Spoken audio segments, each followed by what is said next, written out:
Joe. Thanks very much. And I will give the floor now to Ali ElSaffar.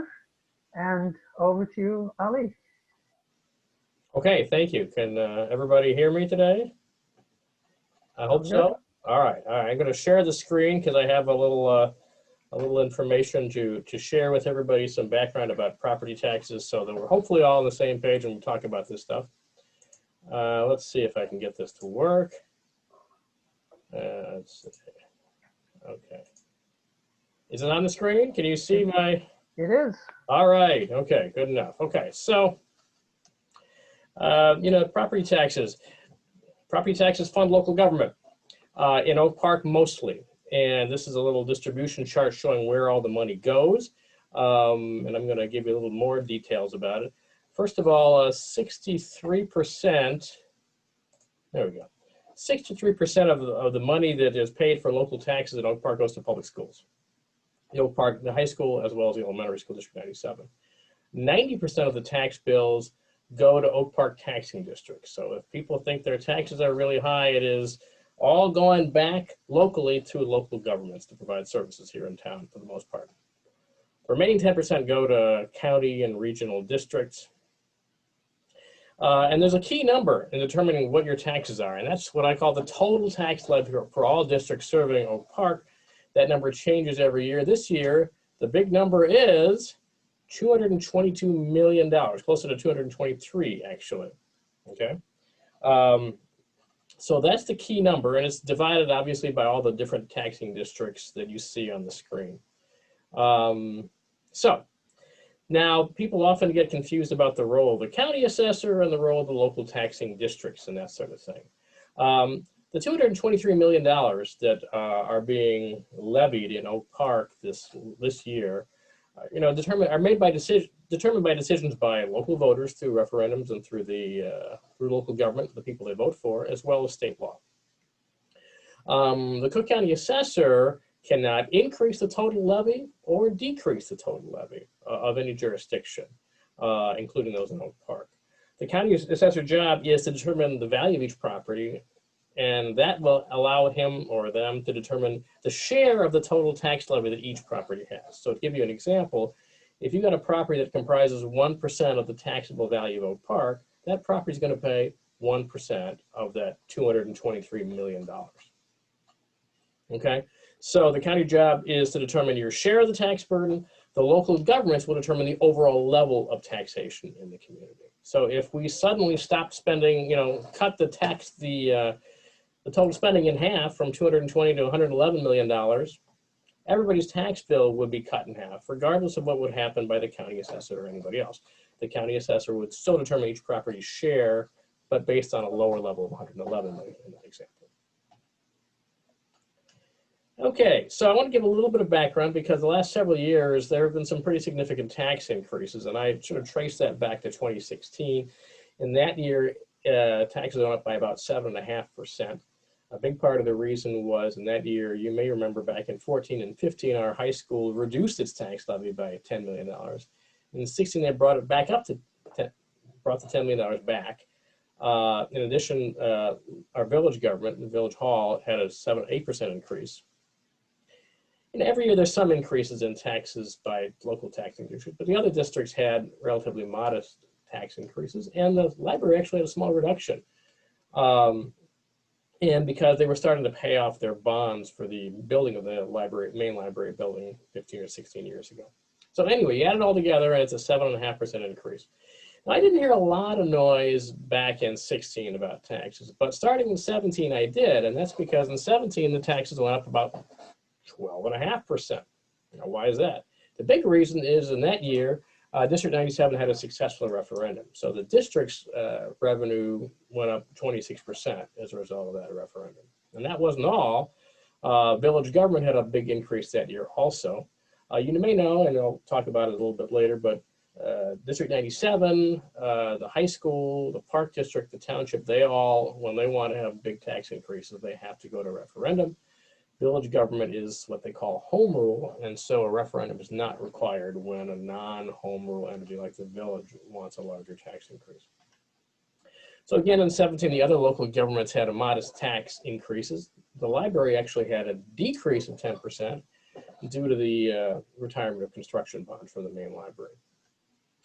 Nonetheless, if you add the 16 and 17 increases, that was a 20% increase over a 2-year period.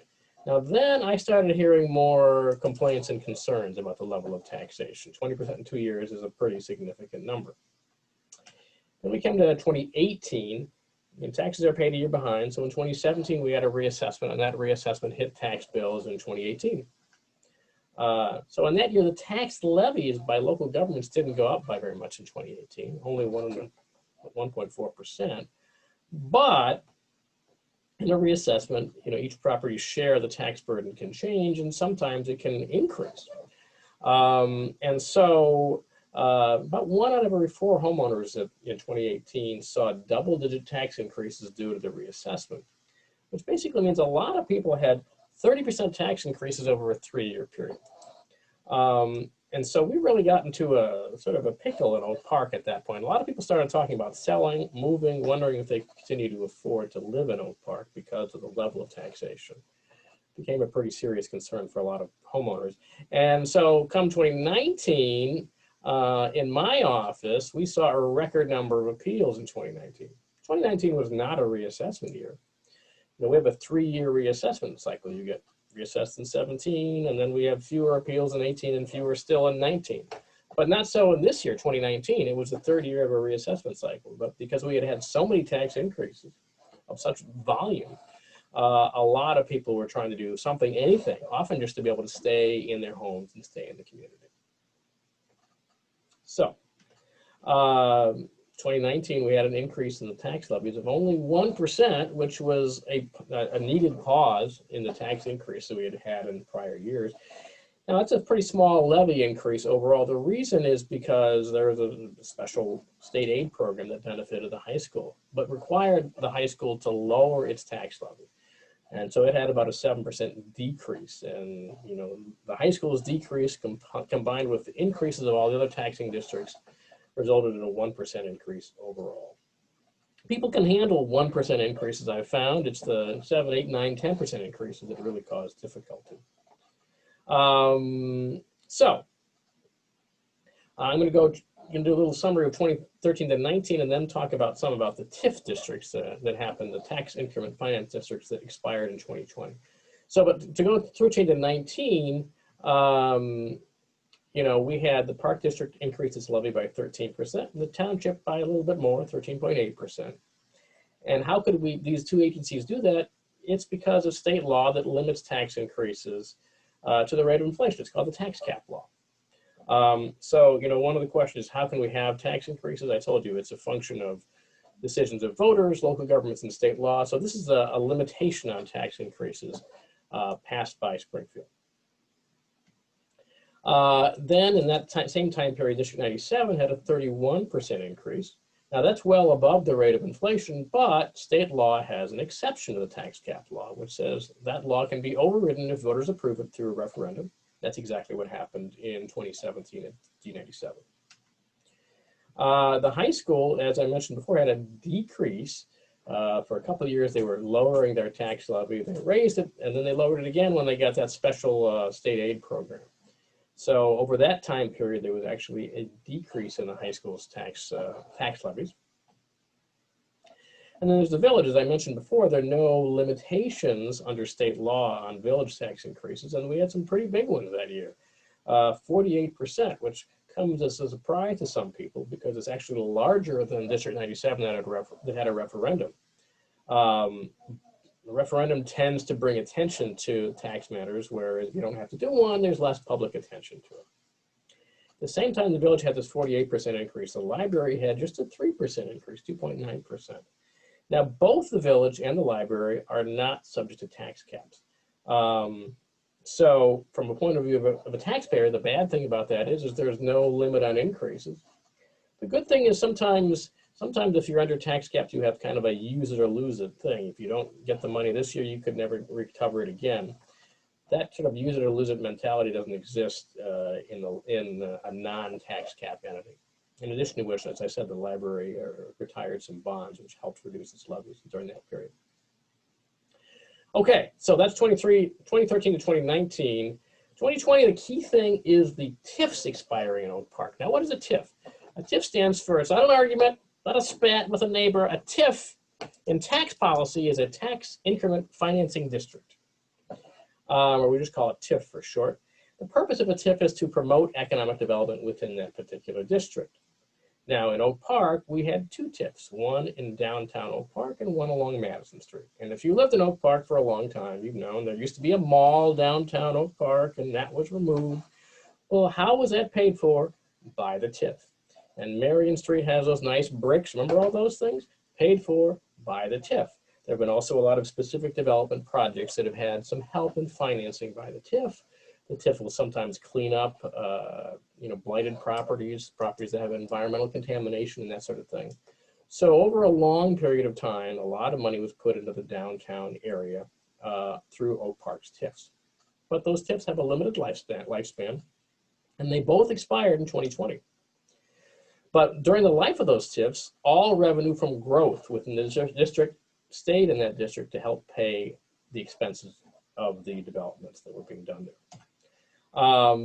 That meant the schools, the library, the township, none of them could get revenue from the TIFs, all the new things being developed in the TIFs, until the expiration of those TIFs, which was this year.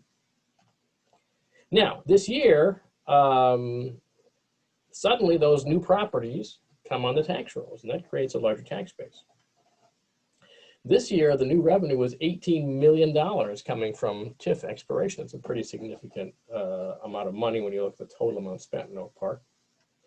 And the question people would ask is, well, with all this new revenue, are my taxes going down? After all, I've had 30% tax increases over 3 years. Surely I can get some relief. And the answer, will they go down? The answer is maybe. Maybe yes, maybe no. Depends on the taxing district. And the reason it does is because of an exception in the tax cap law. As I said before, the tax cap law says you can only increase your tax levy by the rate of inflation, but there's certain exceptions. And one of those exceptions is when there are new properties or when a TIF expires. So when you have the situation with new property or a TIF expiring, taxing districts have two options. Option one, they can try to get all available revenue from the new properties. But if you get all available revenue from the new properties, there's nothing left for tax relief. Okay, it's a zero-sum game. Either you spend it on tax relief or you spend it on something else. So option two is do not seek all available new revenue, and that does leave some money for tax relief. Okay, so two options. Once a TIF expires or you've got this new growth. So what are we going to do with the $18 million? It depends. So we're going to go district by district so you can see the choices that were made. District 97 chose option one, taking all the money available to it, and that resulted in an overall tax levy increase for the district of a little under 10%. The high school also chose option one, and they got an even larger increase of 20%. Now, why is that? You may remember a while ago I said there was that new state aid program last year that allowed them to reduce their levy. Well, that same program allowed them to increase it to recoup that money they reduced last year to get it all back this year. So we had a reduction last year, which was nice, but it only lasted 1 year. And now the high school got its increase due to the expiration of the TIF and recouped the reductions it made last year. Okay. Park District also chose option number one, taking all the money available under the TIF expiration. And so their increase is a little bit larger at 10.5%. The library essentially took option one as well, and their increase was 9.9%, just under 10%. So you're seeing a trend here, but we're going to buck the trend a little bit here at Oak Park Township. Oak Park Township actually selected option two. It took less than the total amount. The township took 5.6% of an increase. Some of the TIF money for years that had been collected by the village was distributed early And so the township said, well, we don't want to lose that distribution, lose the money that we've been distributed for all these years. So we're going to try to keep even with the taxes, the TIF expiring. We're going to get a regular increase. We're going to keep the distributions we've been getting many years so we don't have an overall loss. But anything extra, we're going to give back to the taxpayer. So the Oak Park Township didn't take all they could, nor did the village. The village also selected option 2, and its increase was only 3%. So, what does this mean for your tax bill? The tax levies locally overall increased by 11%, but tax bill increases were a lot smaller. If you didn't file an appeal, your tax increases were 4% this year. If you did file an appeal, they'd be lower than that. So it would depend a little bit on whether you filed an appeal. So the reason we could get so much more tax revenue than tax increases is because of the expiring TIFs. An existing property had relatively modest tax increases, but the new properties coming from the expiring TIFs generated additional revenue for the local taxing districts. So we look at these results, it looks like this. We've already gone over this. All of these 4 districts chose option 1, and those are the increases. But what is the increase on an existing property? Okay. For District 97, it's a little under 1%. What does that mean? That means most of the revenue increase for District 97 was collected from the new properties that came online, and only 1% or so was collected from an existing property. The high school, they were recouping money lost in a prior year, so 20% revenue increase, but only 10% or so from the existing properties. The Park District, existing properties paid 1.7% more, and the library 1.2% more. For the option 2 districts, the township went up 5.6% in terms of a levy increase, but taxpayers, existing properties, paid a little bit less. Okay, so we had a smaller increase. So the other properties didn't need to pay so much because basically all the increase was taken up by the new properties. Similar thing in the village. The village had a 3% increase.